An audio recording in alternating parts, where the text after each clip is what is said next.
राहुल गांधी की भारत जोड़ो यात्रा में शामिल होने से अखिलेश यादव ने मना कर दिया है। समाजवादी पार्टी के अध्यक्ष ने कहा कि उन्हें न्योता मिला है, लेकिन हमारी पार्टी के कार्य करने का तरीका, सिद्धांत उनसे अलग है, इसलिए हम उस पार्टी के आंदोलन के साथ नहीं जुड़ेंगे। दरअसल कांग्रेस ने समान विचारधारा वाले 21 राजनीतिक दलों को श्रीनगर में 30 जनवरी को भारत जोड़ो यात्रा के समापन समारोह में शामिल होने के लिए न्योता दिया है। शिवसेना के उद्धव गुट ने समापन कार्यक्रम में शामिल होने का ऐलान किया है। इस बीच राहुल गांधी की भारत जोड़ो यात्रा का पंजाब में दूसरा दिन है। राहुल गांधी की पदयात्रा आज लुधियाना में जारी रही। बिहार के शिक्षा मंत्री प्रोफेसर चंद्रशेखर के बयान पर बिहार से लेकर पूरे देश में सियासी पारा चढ़ा हुआ है। बीजेपी उन्हें बर्खास्त करने की मांग कर रही है। बिहार के शिक्षा मंत्री के खिलाफ साधु संतों ने भी मोर्चा खोल दिया है। बिहार शिक्षा मंत्री को पद से हटाने की मांग हो रही है। अयोध्या के संत परमहंस आचार्य ने नीतीश के मंत्री की जीभ काटने वाले को इनाम का ऐलान तक कर दिया है। उधर बिहार के शिक्षा मंत्री अपने बयान पर डटे हैं। इस बीच बिहार के सीएम ने मामले की जानकारी नहीं होने की बात की है। प्रोफेसर चंद्रशेखर ने बुधवार को नालंदा ओपन यूनिवर्सिटी के दीक्षांत समारोह में कहा था कि रामचरितमानस से नफरत फैलती है। दिल्ली के द्वारका थाने में बिहार के शिक्षा मंत्री के खिलाफ एफआईआर दर्ज हुई है।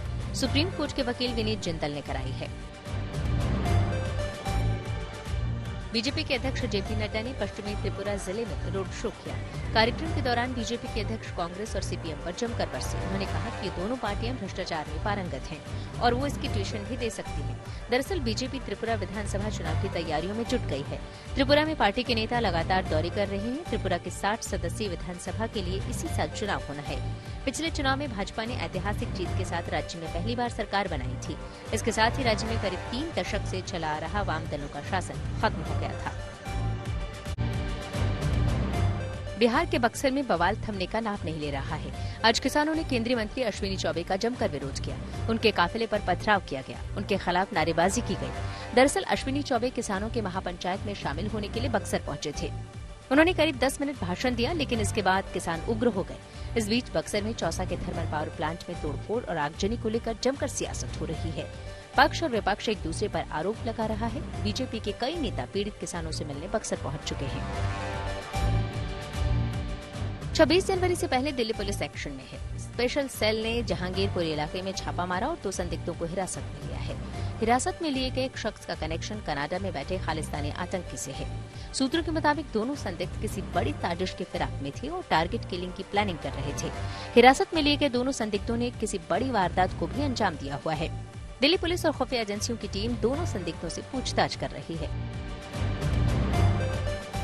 देश में खुदरा महंगाई दर में लगातार तीसरे महीने गिरावट देखने को मिली है। दिसंबर महीने में रिटेल महंगाई दर 5.72% पर आ गई है। ये 12 महीनों का निचला स्तर है। नवंबर महीने में रिटेल महंगाई 5.88% पर थी। वहीं अक्टूबर 2022 में रिटेल महंगाई 6.77% थी। खाने पीने का सामान, खासतौर पर सब्जियों की कीमतों के घटने की वजह से महंगाई घटी है। नवंबर महीने में खाने पीने की चीजों की महंगाई दर नवंबर के 4.67% से घटकर 4.19% पर आ गई। करीब 299 सामान ऐसे हैं जिनकी कीमतों के आधार पर रिटेल महंगाई का रेट तय होता है। उत्तर भारत में ठंड का कोहराम जारी है। ठंड के साथ दिल्ली के कई इलाकों में आज बारिश ने लोगों की मुश्किलें बढ़ा दी। इस बीच 14 जनवरी के बाद ठंड के नए प्रकोप का अनुमान जताया जा रहा है। दिल्ली और आसपास के इलाकों में न्यूनतम तापमान 3 डिग्री तक पहुंच सकता है। राजस्थान के कुछ इलाकों में तापमान 0 के करीब रहने की उम्मीद है। ठंड का कहर 20 जनवरी तक जारी रहेगा।